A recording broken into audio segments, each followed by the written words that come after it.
దాంట్లో ఈ బడ్జెట్ వివరాలన్నీ కూడా వాట్సాప్ గ్రూప్లో పెట్టి ఏర్పాటు చేస్తున్నాం. మరి ఈనాటి సమావేశం ఇంతటితో ముగిసింది.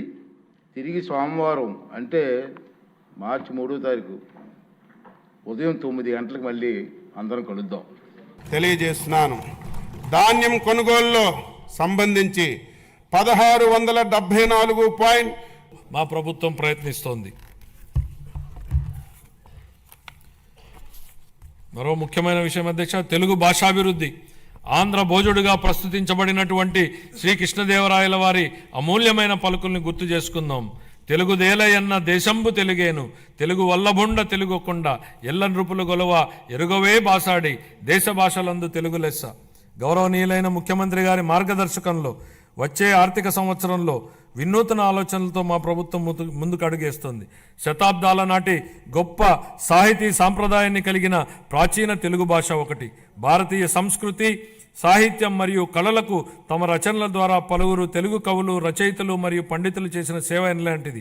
మన రాష్ట్ర సంస్కృతి వారసత్వాన్ని కాపాడటంలో మరియు ప్రచారం చేయడంలో తెలుగు భాషకున్న ప్రాముఖ్యతను మా ప్రభుత్వం గుర్తించింది. తెలుగు భాష అభివృద్ధి మరియు ప్రచారం కోసం 10 కోట్ల రూపాయల కేటాయింపును ప్రతిపాదిస్తున్నాను.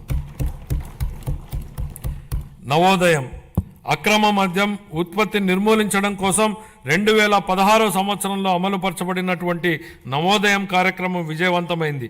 నేడు రాష్ట్రాన్ని అక్రమ మద్యం, మాదక ద్రవ్యాలు మరియు గంజాయి రహిత రాష్ట్రంగా మార్చాలనే ధ్యేయంతో మా ప్రభుత్వం నవోదయం 2.0 కార్యక్రమాన్ని ప్రారంభించింది. ఆల్కహాల్ డీ అడిక్షన్ కోసం పనిచేస్తున్న ప్రసిద్ధ సంస్థలతో కలిసి మా ప్రభుత్వం వ్యసనాల బారి నుండి ప్రజలను, ముఖ్యంగా యువతను రక్షించడానికి అవగాహన కార్యక్రమాలను విస్తృతంగా చేపట్టనుంది. ఈ కార్యక్రమానికి 10 కోట్ల రూపాయల కేటాయింపును ప్రతిపాదిస్తున్నాం. రతన్ టాటా ఇన్నోవేషన్ హబ్ను మా ప్రభుత్వం అమరావతిలో ఏర్పాటు చేయనుంది. దీని ద్వారా నూతన ఆవిష్కరణలను ప్రోత్సహించడం, పారిశ్రామిక వ్యవస్థలను ఏర్పాటు చేయడం మరియు స్టార్టప్లకు మార్గదర్శనం వహించడం జరుగుతుంది. ఈ హబ్ మరో 5 జోనల్ కేంద్రాలతో అనుసంధానించబడుతుంది. ప్రతి కేంద్రానికి